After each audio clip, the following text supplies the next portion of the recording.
Supervisors and administrators have to manage a workforce that is multi-skilled, geographically distributed, omni-channel enabled.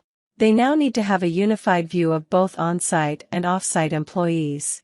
This not only adds complexity to supervision, but it also reinforces the importance of having accurate reporting and analytics capabilities. We have seen supervisors struggling daily to analyze, identify, and mitigate the misroutes that are caused due to their routing strategies. They are asking questions like, why is this work item in my queue? One of the queues is unreasonably overloaded, while another queue nearly empty. Why is that happening? Agents in my queue are complaining about work items showing up that belong in another queue. What is wrong with the routing? Are we assigning the right agents to solve specific customer queries?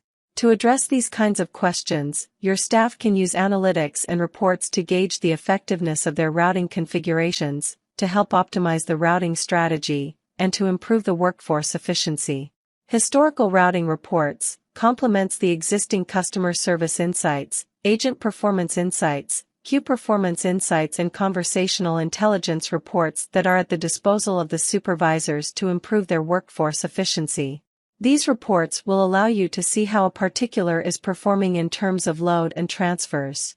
It will also help you identify inefficiencies in your routing solution.